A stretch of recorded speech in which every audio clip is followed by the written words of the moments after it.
Welcome to Small Town Snarks. I'm Joel. And I'm Miranda. Let's get snarky. Today for you. Tomorrow for me. Do do do do do do do do do do. Today for you. Tomorrow for me. That me. It was my lucky day. Yeah, let's stop. We'll quit while we're ahead. That was incredible. People have probably already turned the episode off. They said that is nonsense. No, I think people are like, how can I give them money? Yeah. How can I get these people on stage to do a live Small Town Snark recording? We honestly should turn... I shouldn't say this out loud because someone's going to steal this idea. Then don't say But I'm going to write it. Okay. I'm going to write a one-act play that is just the process of us recapping and, planning for a podcast recording. What planning? Right. But Daryl going through the process of setting up and then us actually recording an episode in real time. I feel like that would be a really great play. And I would love to do that. So no one steal that idea. They couldn't, because unless you've been here, you just don't. You don't know. You don't know. You don't know. I know you don't know. You say that you. It's just isn't so you don't know. Yeah. Yeah, wow. That's another underrated musical right there. I think it's appropriately rated. I love it. I love that show. I do too. Mm-hmm. It was Next to Normal, by the way. And if you don't know Next to Normal, I feel sorry for you. In any event, we're back. It has been a few weeks since we've last spoke, Miranda. We've got a lot of things to catch up on before we jump back into rent. We're not going to pay rent. We were talking about student loans. We were talking about student loans. Did you have something to say on the pod about student loans? I have a lot of feelings about student loans. I don't have anything specific to add beyond what we already talked about, but just, it's a time out there right now. Finances are a thing, and a lot of things to take care of, and things are always changing with student loans, and it's just a fascinating time in our world. Yeah. It'll burst. The bubble will burst at some point. One day. Something will happen. Well, yeah. I mean, people will just stop going to college because... Yeah.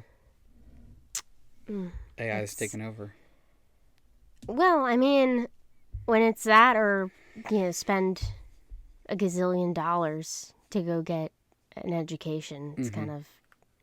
Yeah, that's a good point, too. I don't know. That's a really good point. Yeah, I've got a lot of big feelings about it. That's a whole different podcast. Yeah, it is. Joel's personal opinions podcast.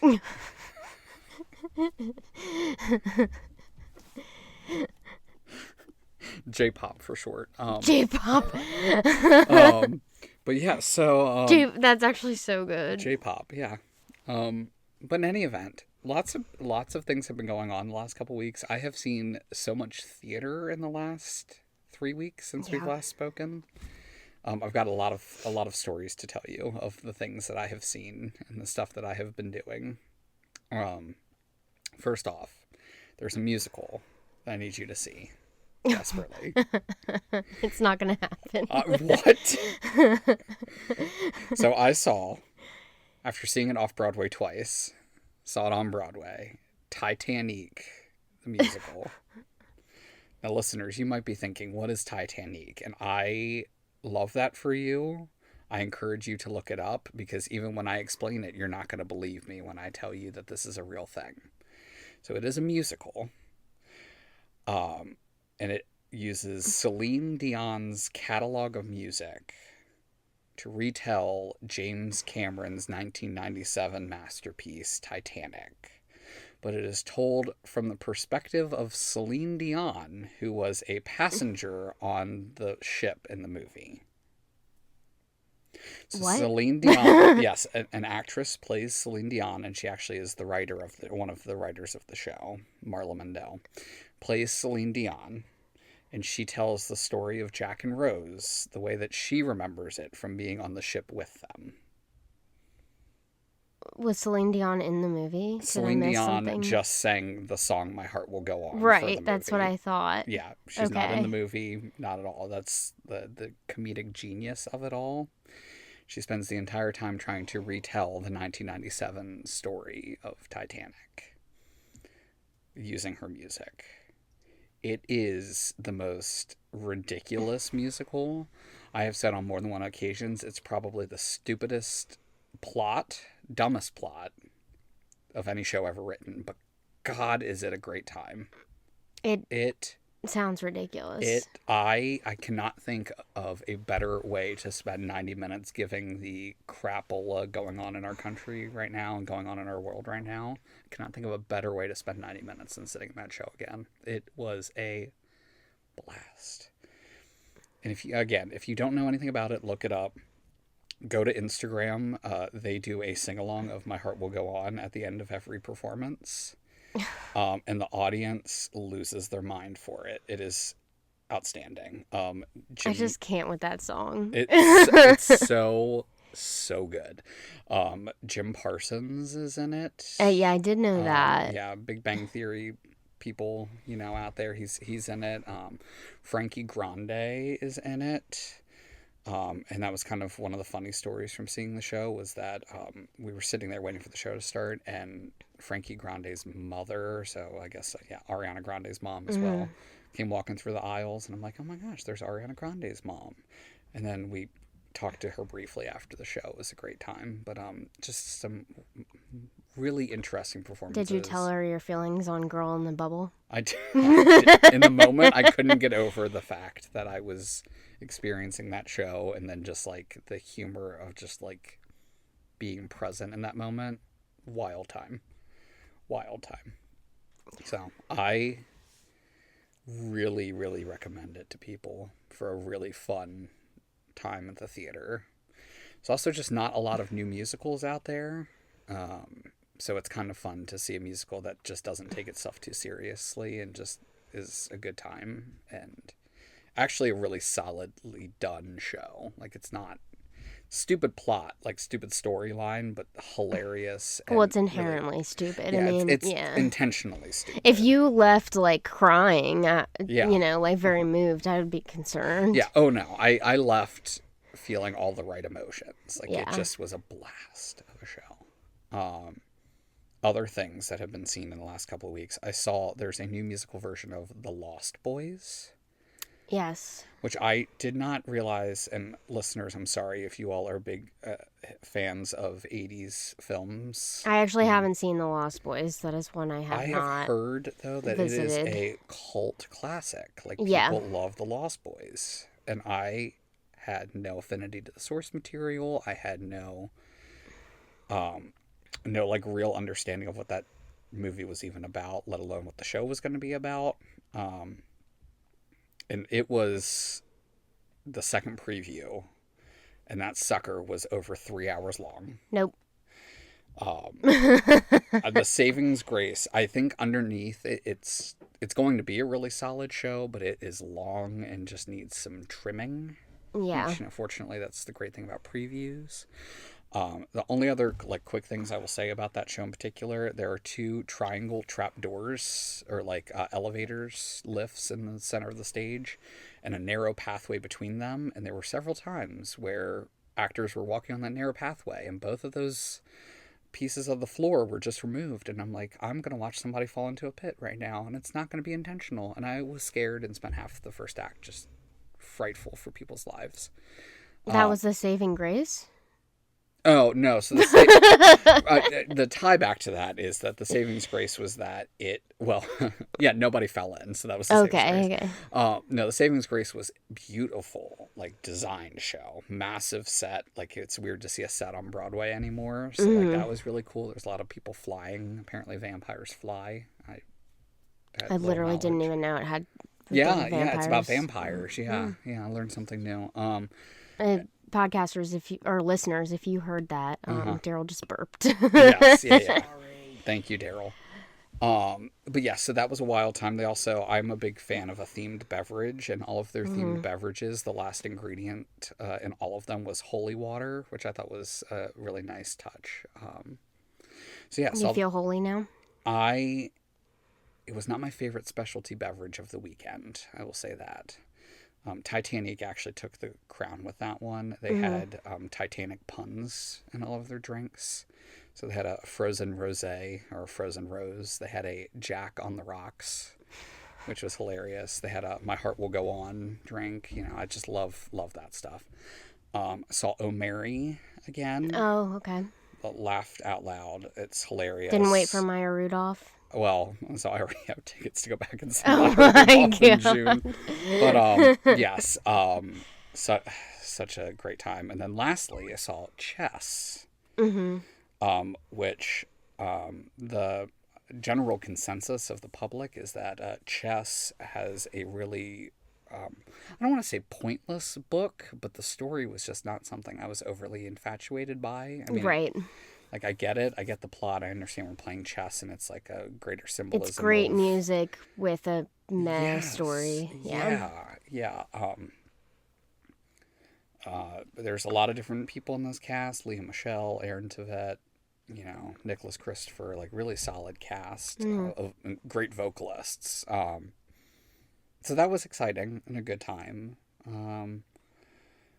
Yeah, and it was mostly those shows. A few weeks ago, I saw Death of a Salesman as well, which was, I love that play. It's probably one of my favorites. So that was a good time. And and then 25th Annual Putnam County Spelling Bee. Oh, yeah, you did tell me about that. Yes, and that was also a great time. Really. Weren't you just telling me the other day you weren't sure if you were going to renew your Disney annual pass because you haven't seen as much theater this year? So I've been going back and forth with that. So my annual pass expires Labor Day. And I'm back and forth about whether or not I want to keep that or if I want to devote that time and money more to theater. And I don't know. It's weighing on me a little bit, that decision.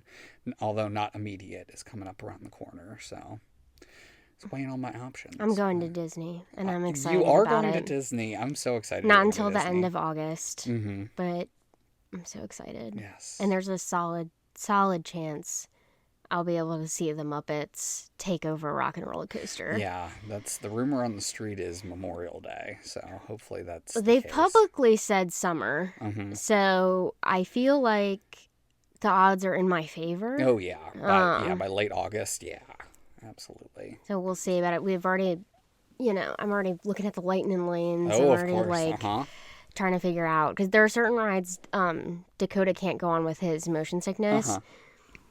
But luckily, they're like top tier ones. So I'm like, oh, cool. Don't have to worry about that one. Yeah. Like, he can't do Flight of Passage. So I'm like, oh, great. Let's just rope drop Expedition Everest. Yeah, true. Go on a nice safari. Go see Bluey.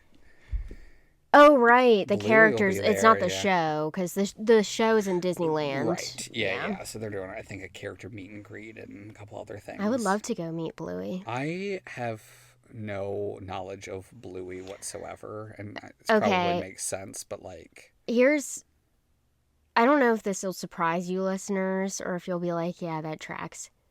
I love Bluey. I love that for you. Have you seen all the episodes? I don't know if I've seen all of them, but I one day, I was introduced to Bluey on TikTok. I kept seeing clips, and I was like, this is actually funny. And then I started watching them on Disney Plus. It is a great show. And I know it's catered towards kids, but I'll send you some episodes. Please do, yeah. I'll send you what I want you to watch. They're like 15 minutes long or something. It's great. It's great. I love that. Yeah. I have this idea in my mind now that for you to unwind after a long day at work, you just watch a couple episodes of Bluey, and that just... I have done that before. I love that for you. I have, for Christmas, Kyle got me a Bluey and Bingo plush. Stop. Yeah. That's fun. It's awesome. Yeah. Yeah, people love Bluey. They that theater show on opening day was insane. Like, I'm so afraid for that train at Animal Kingdom that's gonna have to shuttle everybody up to Bluey. Like, that's gonna be... Oh, are they at like Rafiki? Whatever? Yeah, they're retheming that area for Bluey, and I'm like, that train ride is going to be a nightmare. You're gonna have to get a lightning lane for the train and then a lightning lane to meet Bluey. Yeah. They knew what they were doing. They're like, okay, so there's $30 there to get on the train, $30 to get off, and to see Bluey. Animal Kingdom needs stuff going on, especially before their other rides open. That and Kanto ride. I was there the day the day before Dinosaur closed, and they had all the walls up, and I went back a month later, and that building it's there, like it's a structure. I mean, Oh, okay. it's They're coming going. along. They're It's not coming wasting along. any No, time. no. I I thought they were anticipate next turning year. that into Indiana Jones, and then They are. So okay. I walked past where they're building the Encanto area to get back to Dinosaur, and like once they closed off Got that it. area, they Got have it. not been. They're not waiting for anything. They I love that. probably I'm because it took excited. them 5 years to build a coaster they had already built before with Tron, and I don't know. I've got big feelings about Disney. I love Disney. Not but super interested in Tron. I'll probably do it once, but yeah, I do it once at night, and that's yeah. the way to do it. Okay. So We should talk about Rent. That's we why the people are here. we should. Well, they're here for our hot takes about everything. Yeah, they're here. I mean, for our Disney and theater Yeah. review podcast. Exactly. So, Rent. I believe where we left off, we were talking about some of those early rehearsals. Yeah. I talked about doing the Take Me or Leave Me rehearsal, Yep. which was really great, great experience and kind of like a great way to kick off that show. What I loved about that rehearsal process overall, I'm honestly, I'm trying to remember if we had done, did we chat about our situation with our cast members connecting and having that our character Yeah, rehearsal. we did. We chatted about the speed dating. Yes, speed dating. That's right. I just loved how cohesive that cast was and how cohesive that show was, and that rehearsal process felt very smooth. Something we didn't talk about that I thought about on the drive here.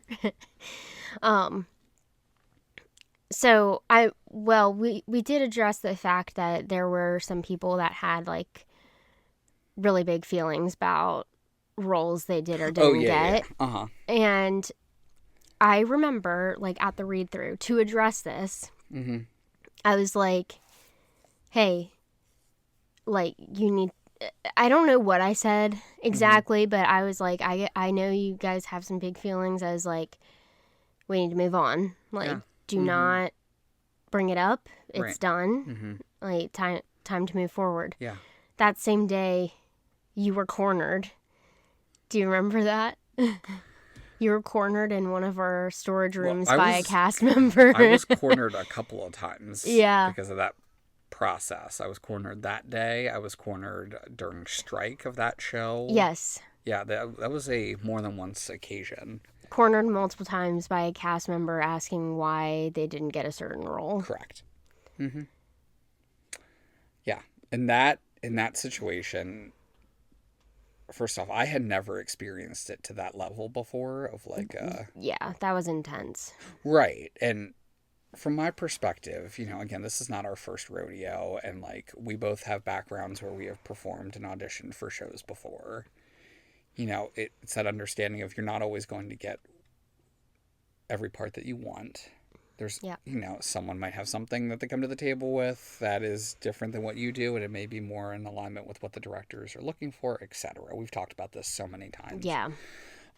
My general recommendation, listeners, is like, I think you mentioned this the last time we talked about it, Miranda, but like, take a moment, grieve that process, grieve that role, realize that there's always productions of these shows going on. There's always going to be another opportunity to go after a role that you want. And the best thing you can do is show up and be present and be supportive as a cast member to support your fellow cast members and to help put on a good show at the end of the day. Right. I mean, we've gotten to the point where we've had productions where so many people have auditioned that we have made a lot of cuts. So for me, it's like, if you're in the show, amazing. Yeah. Like, but I also understand, like, you work hard for something, it doesn't turn out the way you wanted it to. I get that. And like, no one is downplaying that. I think it's just a matter of like, once it happens, you're not going to come to us and like, we're going to be like, oh, you're right, let me take this role away from this person. Right. And There's give no it to you. Like, solution there. That's not going to happen. And usually by that point, not usually, 99.9% 99.999% of the time, you and I or whoever's in that casting room have gone through every possible scenario multiple times. We have weighed every single person's audition. We have weighed all of the factors to make that decision. So again, you're coming to us to make that argument and that case for yourself when it's already been decided, the role has already been offered to somebody else. And we've already gone through this process ourselves of recognizing that, maybe, sometimes in that audition process, someone may prefer you versus somebody else. Right. There's so much back and forth with that. And, by the time that you've come to us after the read through to confront us about this, that decision has gone through so many cycles of people. Yeah, honestly, we don't get that nearly as much now, and I'm grateful for that. And I think part of it is to, like, as a company, I've been rotating board members in and out of auditions because I want all of them to have experience, like, with the audition process. And I think it helps, like, just having more eyes on what that process looks like. I think your perspective changes when you're behind the table, watching your peers, your friends audition. Yeah. So yeah, I'm very grateful that we don't get that quite as much. But it is interesting. And, I was talking to our good friend Jesse, who's been on the podcast a few times, about the production intensives, because the kids get big feelings too about this. Oh, yeah. And I think it is so, so beneficial for them, especially when we're talking like 6 to 10-year-olds starting to audition and like dealing with rejection, dealing with, sometimes they get what they want, but like most of the time, like we're doing Moana. Unless you got Moana or Maui, you probably didn't get what you wanted. Like all the kids want to be Moana or Maui. But like being able to face that at a young age and like knowing that you can still have a fun time and it's not a reflection of your worth, like Right. I'm so excited for these kids who are starting that now, because it's going to be so much easier for them when they're older going through it, because they've already experienced it. Yeah. When you're like teenager and older, it's like, oh, I must not be as good of a person. And it's like, no. It literally it has nothing to do with you as a person. Nothing at all. Nothing at all. It literally just has to do with the delivery of what you brought to the table as far as your audition and what the expectation is of the director. That's what it is at the end of the day. Yeah. That solely is what it is at the end of the day. Yeah. So, but you got cornered. I did get cornered many times. Many times. Yeah. Something else I remember from this rehearsal process, not specifically rent related, but it's always exciting when you find out that your next show is lined up or your next project is lined up and you start having thoughts about that. And I remember one of the like early rent rehearsals.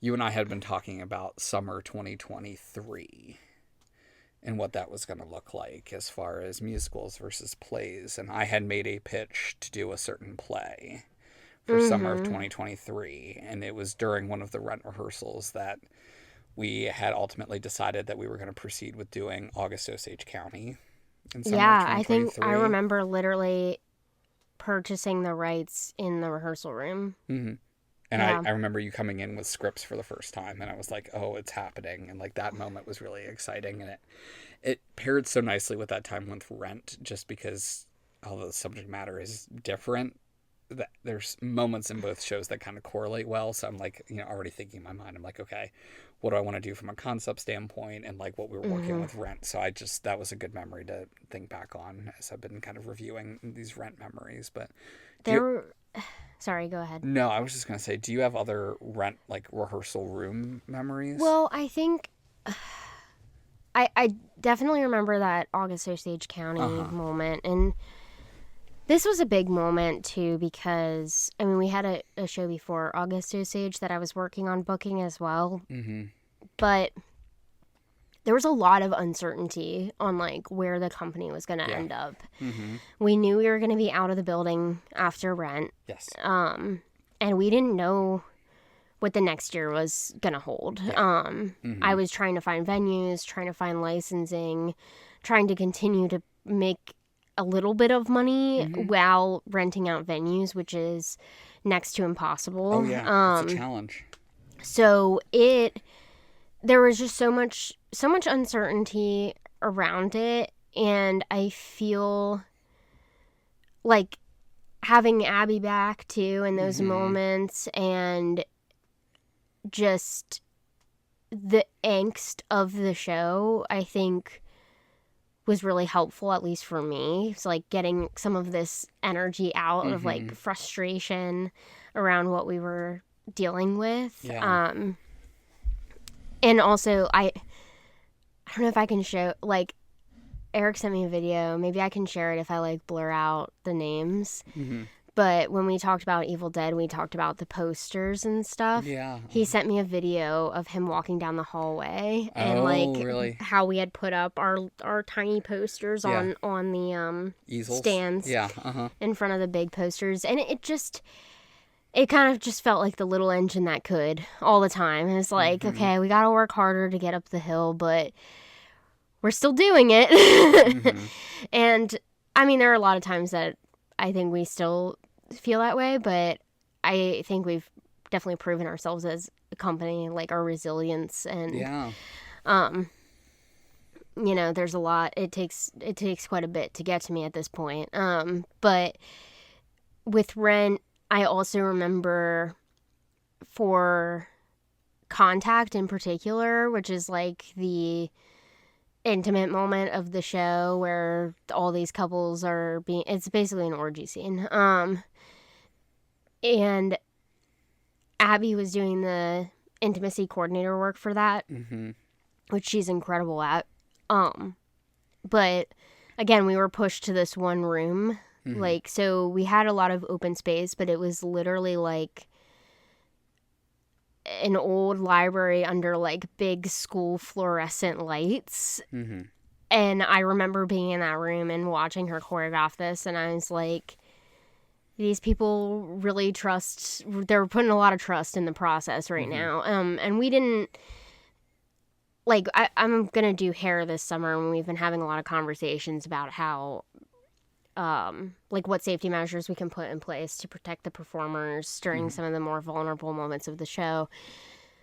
We didn't have like a way to secure that space. Like we didn't have things that we have now where we can actually like make it more of a private situation where people can be vulnerable and can, you know, realize, oh, like, I'll try that, but maybe I don't want to do it. Like, there was no room for, like, experimenting with what the boundaries were at all, because we couldn't secure the space. Like, the other company could just walk in at, Anytime. like, literally anytime, and they would.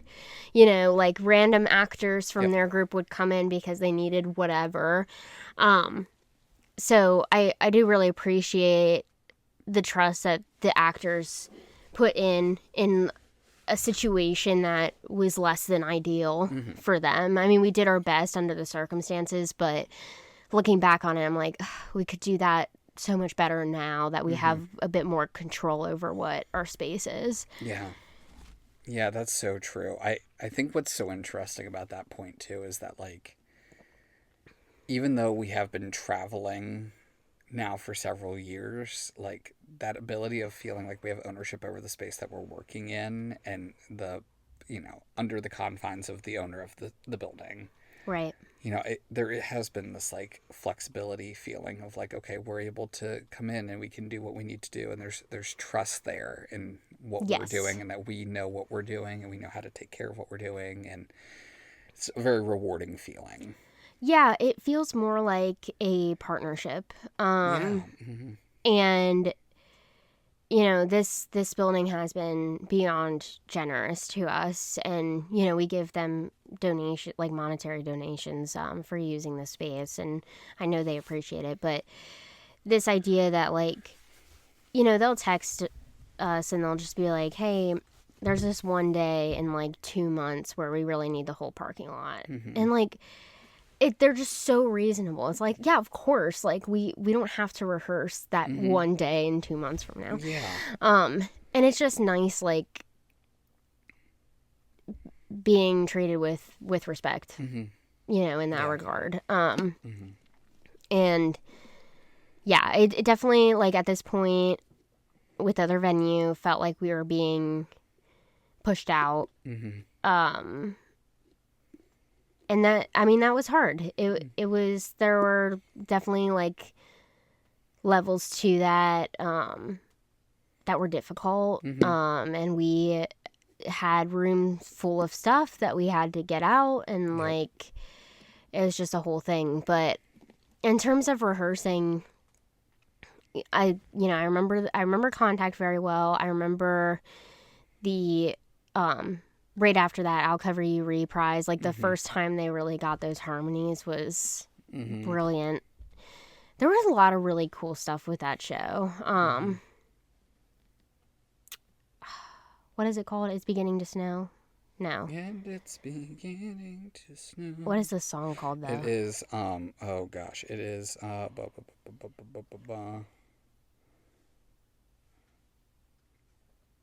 wow.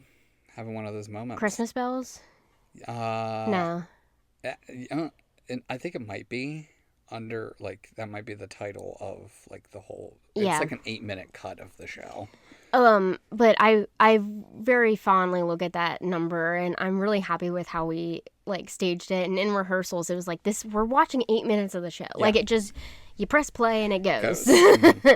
Yeah, I love that you bring that moment up, and I think this is a nice transition to kind of like the Tech Week process. But I will just say before I come back to that comment, this Tech Week,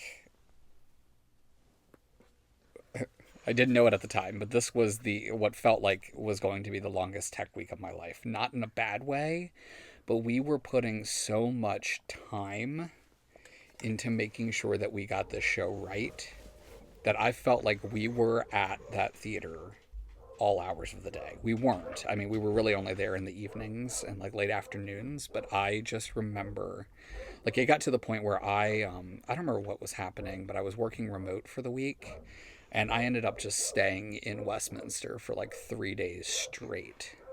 What the hell were we doing? I don't remember that. I remember one night sitting on the front of the stage, and it was like 11:30 at night, and I had, oh my God. I mean, at that point I was doing like an hour and 10-minute drive to and from rehearsal. Right. And I was like saying to myself, and again, at this point I had no idea what, you know, the following year and the year after that, like what Tech Weeks we were going to see in the future, but at that one, I just remember sitting on the front of the stage, and I was looking at hotel rooms. I was like, where the, like, I need to stay somewhere overnight. I need to sleep. Right, and I'm like, by the time I get home and I work for 8 hours, I'm going to have to turn around and come right, like, I needed something. So I ended up staying in town for like 4 days leading up to that show, just because there was so much going on. But I remember the night when we finally got that number you were describing down with the snow, because it wasn't clicking on stage, and we were thinking of everything. And one of my favorite memories that I have was of you, Abby, myself, and I think Jacob was there. Yeah. And we were kind of like huddled in the back of the auditorium, like trying to figure out what we needed to do to give snow to this scene, to make the scene happen. You had bought a snow machine. Yeah. That was off on stage right. I was so excited about it, too. You were. And then it just did not. And it just wasn't giving us the full effect that we wanted. And we tried everything. We let that thing warm up. We kept feeding it more snow. And then it was slippery. Yeah, yes, and it was slippery. Yeah. And I'll never forget, once it all kind of clicked for us, where we were like, okay, we're going to go buy fake snow, like, from the dollar store. And we're going to have Abby go around and essentially drop snow over top of people's heads throughout the number. Yeah, she would throw it. Yeah. And she was the only one that I trusted to handle that task. She had like a bucket of confetti, white confetti. Yes. And it was perfect. It was perfect. And it, you know, it just worked perfectly. She blended in so well as her character, and then would just out of nowhere just drop snow on I don't people. know that we needed the big confetti cannon at the loved it. end. Okay, for a moment, explain your love of confetti. So here's the thing. I have kind of two feelings about confetti. People love a showstopper, but I also don't. I believe there are certain buttons of certain songs where confetti works really, really well. And I think what worked really well in that moment was that nobody was anticipating it. And it kind of was like Abby's character was sprinkling snow on everybody on stage. All right, here we go, audience. It's your turn. And we gave that like kind of immersion kind of moment to the entire audience as well. I just thought it was really smart. Like, it didn't feel like, okay, it's the end of the number. Boom, here's confetti. Now, granted, there are other numbers. And I mean, we just did Joseph. And, we'll talk about it in a couple years when we get to that show. But, like, I just felt like it was a magical moment. Nothing was better than watching the cast pull confetti out. And then all of a sudden, confetti rained over top of the stage. There is one thing I want to talk about with that. Sure, Because this is reminding me. Yeah. I had not thought about the fact that you had instructed the cast members to keep confetti in their pockets. Mm-hmm. Yeah. And when I went to do the Joseph laundry, confetti was pouring out of my dryer and my washer. I'm so sorry. Every single load, which there were probably 7, I would pull the costumes out of the dryer and then confetti would go everywhere. There's still pieces that I'm finding in my house, and I did the laundry out in the garage. It got on my dog Marshmallow. It got on Pancake. It was everywhere. I'm so sorry. And I still have no regrets about it, though. Well, had I thought about it... Well, you only don't have regrets because it didn't break my dryer, but... I would have been really... I would have been really upset with that. I have a picture of it. I'll show you. Good. Had I thought about it, I would have said, before you put your costumes in the costume bags, you need to empty the confetti pockets. Yeah. But, oh my God, there was so much, and it's still out there. Oh, gosh. Yeah, in that particular moment in the show, it just felt so right to just... I love it. I love it, and for the immersion aspect of Joseph, it worked well. But I really appreciated what it added to that number during Rent. Yeah, it did end up being a neat moment. Yeah. We'll talk about in our next episode specifically the run of shows for Rent, and how the confetti almost caused me to miss a performance. We'll talk about that. But other things from that tech week that I remember really, really, really well. I remember watching La Vie Boheme for the first time on that stage, and like seeing everybody sit at that table for the first time was like... That was very cool. It was really, really cool. The other thing that we did well, the set was a center platform, 2-level platform, and then on the sides there were 2 walls. Well, it was 1 level.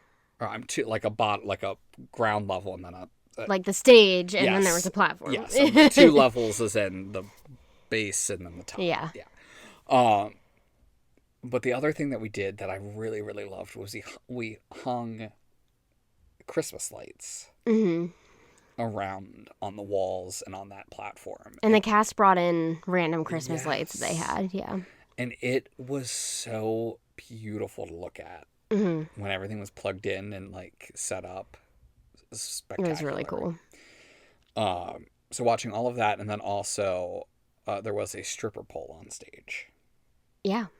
Which I believe was the first time we had a stripper pole on stage, and will not the be last. the last. Nope. But that was a really impressive and unique moment in that show too that I thought worked really well. Yeah. For Out Tonight. We'll talk more about it in the next episode. Yeah. But I guess I'll wrap this one up with installing that stripper pole. Mm-hmm. It was just funny to see 3 dudes standing around it talking about how they were going to do it for a long time. I That was not the story I was anticipating you were going to try and close out with. I have a better one. Not to steal your thunder on Don't that take one. the table one. We're going to talk about that next episode.